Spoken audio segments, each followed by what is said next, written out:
လူငယ်တော်တော်များများကဒီပေါ့ကိုလှုပ်ထွက်လုပ်တယ်နိုင်ငံရေးအရာတော့တော်တော်အကဲဆက်တဲ့ကိစ္စ။ဘာကြောင့်လဲဆိုတော့ဒီလက်နက်ကင်ပဋိပက္ခကြောင့်စစ်မှုထမ်းဥပဒေရလည်းရှိတယ်။အဲ့တော့စစ်မှုထမ်းဥပဒေကိုကြောက်ပြီးတော့လူငယ်တော်တော်များများကလည်းတရားမဝင်ပေါ့နော်ထွက်ကြတာကြီးတော်တော်များတယ်။အဲ့တော့တရားဝင်ပြည်ပအလုပ်ကင်ထွက်တဲ့ကိစ္စမှာကြတော့လေ18နှစ်35နှစ်ကြားကိုပိတ်ပင်ထားတဲ့အခါကျတော့ပြောရရင်တော့နီလန်ပေါင်းစုံနဲ့ထွက်တော့ဒီလူငယ်တွေကအကာအကွယ်လဲမဲ့တယ်နိုင်ငံတော်ကရတဲ့တဲ့အခွန်ပန်တာဝင်ငွေလဲနစ်နာတယ်အဲ့တော့ဒါကြောင့်မလို့နိုင်ငံခြားငွေဒီရှာဖွေတဲ့လုပ်ငန်းတွေမှာဒီပြည်ပအလုပ်ကိုင်ရှာဖွေခွင့်ပေါ့ထွက်ခွင့်ကိုနိုင်ငံတော်ကစနစ်တကျထိန်းကျောင်းပေးခြင်းအခုလိုပိတ်ထားတာတဲ့ပို့ပြီးတော့အကျိုးကျေးဇူးများမယ်လို့ဒါလေးကျွန်တော်ဆွေးနွေးပြခဲ့တာအဓိကတော့လေကျွန်တော်တို့2021နိုင်ငံရေးအပြောင်းအလဲနောက်ပိုင်းမှာအခုလိုမျိုးဆွေးနွေးတဲ့စကားဝိုင်းတွေကပျောက်တလောက်ဖြစ်သွားတယ်ဆိုတော့အဲ့လိုအခြေအနေမျိုးမှာဒါငရင်ဘေးအလွန်မြန်မာနိုင်ငံပြန်လည်ထူထောင်ရေးပေါ့နော်နောက်တစ်ခါစီးပွားရေးပြန်လည်ကုစားရေးကိစ္စတွေနဲ့ပတ်သက်ပြီးတော့ဆွေးနွေးပွဲလေးဖြစ်လာတယ်ဆိုတာဟာနိုင်ငံရေးတွေမွန်းကျက်နေတဲ့အချိန်မှာတကယ်တာမန်ပြည်သူတွေကြားထဲမှာစီးပွားရေးအရာ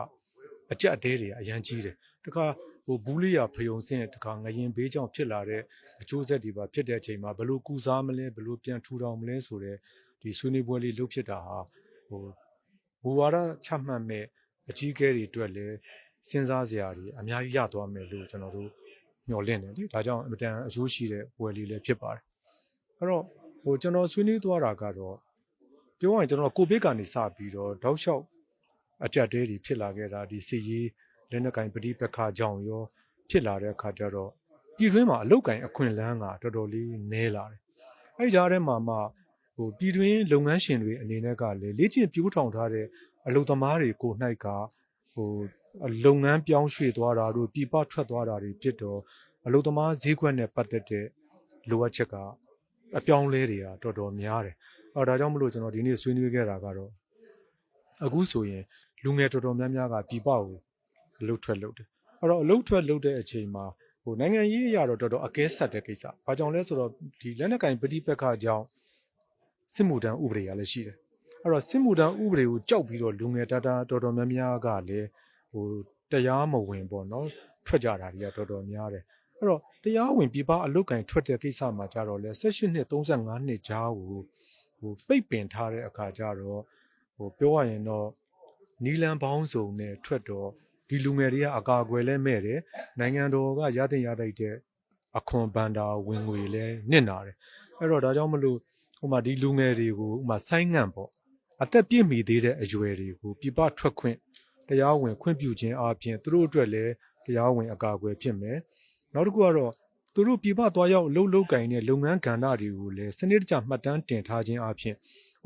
ဆောက်လုပ်ရေးနယ်ပယ်ကိုသွားလှုပ်တဲ့ဝန်ထမ်းကဘယ်နှယောက်စိုက်ပျိုးရေးကိုသွားတာဘယ်နှယောက်ဟိုတယ်နဲ့ခရီးသွားကိုသွားတာဘယ်နှယောက်အစရှိသဖြင့်အဲ့ဒီလူငယ်တွေဟာတစ်ချိန်ကျွန်တော်တို့နိုင်ငံဒီပြုပြင်ပြောင်းလဲမှုတွေဖြစ်တဲ့အချိန်ပြပရင်းနှီးမြှုပ်နှံမှုတွေလာတဲ့အချိန်မှာကျွမ်းကျင်ပြီးသားလေ့ကျင့်ပြီးသားလုပ်သားအင်အားတွေအဖြစ်နဲ့ပြည်တွင်းကိုပြန်ရောက်လာမယ်ဒီတောတွင်းမှာလည်းနိုင်ငံတကာမှာဒီပြပလုပ်သားကပြန်ပို့တဲ့ဝင်ငွေပမာဏဟာအင်မတန်ကြီးတယ်အဲ့တော့ဒါကြောင့်မလို့နိုင်ငံခြားငွေဒီရှာဖွေတဲ့လုပ်ငန်းတွေမှာဒီပြည်ပအလုပ်ကင်ရှာဖွေခွင့်ပေါ့ထွက်ခွင့်ကိုနိုင်ငံတော်ကစနစ်တကျထိန်းကျောင်းပေးခြင်းအခုလိုပိတ်ထားတာတဲ့ပို့ပြီးတော့အကျိုးကျေးဇူးများမယ်လို့ဒါလေးကျွန်တော်ဆွေးနွေးပြခဲ့တာပေါ့တကယ်ကျွန်တော်တို့ဒီ labor intensive ပေါ့ကျွန်တော်တို့မှာစိုက်ပျိုးရေးထွက်ကုန်တို့ဘာလို့ဆိုတာတက်ကိုဒီချိန်မှာပြည်တွင်းမှာလည်းအလုပ်ကင်အခွင့်အလမ်းရှားပါတဲ့ကာလမှာပြည်ပအလုပ်ထွက်နေတဲ့ကိစ္စမှာထိန်းချုပ်ထားတဲ့ကိစ္စဆိုတော့အဲ့ဒီဟာကဘာဖြစ်ဆိုတော့ illegal migrant workers တွေဖြစ်ပြီးတော့နိုင်ငံတော်လည်းဆုံးရှုံးနေသူတို့ဟာလည်းနေရင်ထိုင်ရင်နဲ့ဥပဒေချိုးဖောက်တဲ့သူတွေဖြစ်နေတယ်နောက်တစ်ခါဌာနဆိုင်ရာတွေမှာလည်း corruption တွေအများကြီးဖြစ်လာတယ်အဲ့တော့ဒါကြောင့်မလို့အဲ့ဒါဘာနဲ့သွားဆက်ပြန်တယ်လဲဆိုတော့sensitive ဖြစ်တဲ့ issue ပါနိုင်ငံတော်မှာလုံခြုံရေးအရာစစ်မှုထမ်းဥပဒေဟာအရေးကြီးပါတယ်ဒါလိုအပ်လို့ဒါသုံးနေတယ်ဆိုပေမဲ့အဲ့1835နှစ်လူငယ်တွေကိုပြပထွက်ခွာခွင့်ပိတ်ထားတဲ့ကိစ္စဟာခုနကပြပအလုတ်ကင်နဲ့ပတ်သက်လို့တော်တော်ကိုတရားမဝင်ကိစ္စတွေအများကြီးဖြစ်သွားပါတယ်အဲ့တော့ဆိုလိုတာကအသက်ကန့်သက်ချက်နဲ့ထွက်ခွင့်ပေးပြီးတော့ဆိုင်းငံ့ပေါ့ သူတို့ပြန်လာရင်ပြန်ပြီးတော့စစ်မှုထမ်းမယ်ထွက်သွားတဲ့လူတွေဟာလည်းတရားဝင်ထွက်သွားမယ်ထွက်သွားပြီးတော့အဲ့ဒီလွှဲငွေကိုလည်းပဲခုနကငွေကြေးလဲလှယ်တဲ့နှုံသားဘာညာကအစားတရားဝင်ဖြစ်အောင်လုပ်မယ်ပြီးတော့သူတို့သွားရောက်လုတ်ကင်တဲ့လုပ်ငန်းနယ်ပယ်ကဏ္ဍတွေကိုလည်းစနစ်တကျမှတ်တမ်းတင်ထားမယ်ဆိုရင်ကျွန်တော်ကဒီနိုင်ငံရေးအပြောင်းလဲနဲ့ timeline နဲ့ပါတွက်ပြီးတော့ပြင်ဆင်ဖို့ကျွန်တော်ကတော့အကြံပြုချင်တယ်အဲ့တော့ဘာကြောင့်လဲဆိုတော့ဆိုပါတော့ကျွန်တော်တို့များမကြခင်မှာကျွန်တော်တို့ရွေးကောက်ပွဲဖြစ်မယ်နိုင်ငံရေးအခင်းကျင်းတွေပြောင်းမယ်ဆိုရင်နိုင်ငံတကာရင်းနှီးမြှုပ်နှံမှုတွေလာတဲ့အခါမှာပြည်ပအလုပ်သွားလုပ်တဲ့လူငယ်တွေဟာ skill workers တွေအဖြစ်နဲ့ပြန်ရောက်လာမယ်အဲ့ဒီမှာဝင်ရောက်လာမဲ့ကုမ္ပဏီတွေအတွက်လိုအပ်တဲ့လုပ်သားလိုအပ်ချက်ကိုလေ့ကျင့်ပြီးသားကျွန်တော်တို့ကစိုက်ပျိုးရေးကဏ္ဍကိုဘယ်နှရောက်သွားတယ်ဟလာကျွန်တော်ဆောက်လုပ်ရေးကဏ္ဍကိုဘယ်နှရောက်သွားတယ်ဆိုတော့သူတို့သွားတာအားလုံးကိုစနစ်တကျမှတ်တမ်းပြုစုထားခြင်းအပြင်ကျွန်တော်တို့ပြောင်းလဲလာမဲ့နိုင်ငံရေးအခင်းကျင်းအသစ်မှာကျွန်တော်တို့အသင့်လေ့ကျင့်ပြီးသားပြင်ဆင်ထားပြီးသား skill labor တွေလည်းရမယ်နိုင်ငံတော်ကလည်းတရားဝင်အခွန်အခတွေလွှဲငွေတွေရရှိမယ်ဆိုတာလေးကိုဒါကိုဖြစ်ဆွဲပြီးဆွေးနွေးကြပါတယ်အဲ့တော့အခုကနှစ်ခုပေါ့တစ်ခုကဒီပြည်တွင်းအလုပ်ကိုင်အခွင့်အလမ်းရှားပါတဲ့ဟာလည်းတစ်ခုတစ်ဖက်ကကြတော့လေကျွမ်းကျင်မှုလိုအပ်တဲ့လုပ်ငန်းနယ်ပယ်တွေမှာလေ့ကျင့်ပြီးသားလုပ်သားတွေကို၌ကပြပထွက်သွားတဲ့အတွက်ကြောင့်ပြည်တွင်းလုပ်ငန်းရှင်တွေမှာလည်းအခက်အခဲတွေဖြစ်နေတာတွေရှိတယ်အဲ့တော့တခုကတော့ तू ကအခုကglobalization ဖြစ်လာတော့လုပ်သားဈေးကွက်ကို၌ကနိုင်ငံနယ်နိမိတ်နဲ့တတ်မှတ်လို့မရတော့ဘူး तू ကဒီတဲ့အခွင့်အလမ်းများတဲ့လစာများမဲ့နေရာကိုရွှေ့ကြတဲ့ဟာကလည်းဒါကတော့တဘာဝတစ်ခုလိုဖြစ်နေတယ်အဲ့ဒါကြောင့်မလို့အဲ့တော့လောလောဆယ်မှာခုနကဒီလက်နက်ကင်ပဋိပက္ခတွေကြောင့်ရှောင်ပြေးရတာတွေရောဒီစီးပွားရေးအခက်အခဲကြောင့်မို့လို့ပြောင်းရွှေ့တာတွေထွက်ခွာတာတွေရောဖြစ်နေတော့ဒါကိုကျွန်တော်ကစနစ်တကျနိုင်ငံတော်ကနေစီစဉ်ပေးရင်ကာယကံရှင်မိသားစုတွေအတွက်လည်းအကျိုးရှိမယ်နိုင်ငံတော်အတွက်လည်းအကျိုးရှိမယ်ဆိုတာကိုကျွန်တော်တင်ပြခဲ့တာဖြစ်ပါတယ်နိုင်ငံရေးသိပ္ပံဝေါ်ဟာရမှာဒီ political economy ဆိုတာကနိုင်ငံရေးနဲ့စီးပွားရေးခွဲလို့မရအောင်ဆိုတော့နိုင်ငံရေးစနစ်ကြောင့်မို့လို့စီးပွားရေးပေါ်မှာတက်ရောက်မှုရှိတယ်စီးပွားရေးဖွံ့ဖြိုးမှုအပေါ်မှာမူတည်ပြီးတော့နိုင်ငံရေးပေါ်မှာတက်ရောက်မှုရှိတယ်ဒါကြောင့်မို့လို့ကျွန်တော်တို့ကနိုင်ငံရေးသမားတွေကအရာအားလုံးကိုနိုင်ငံရေးဇက်သွင်းတာ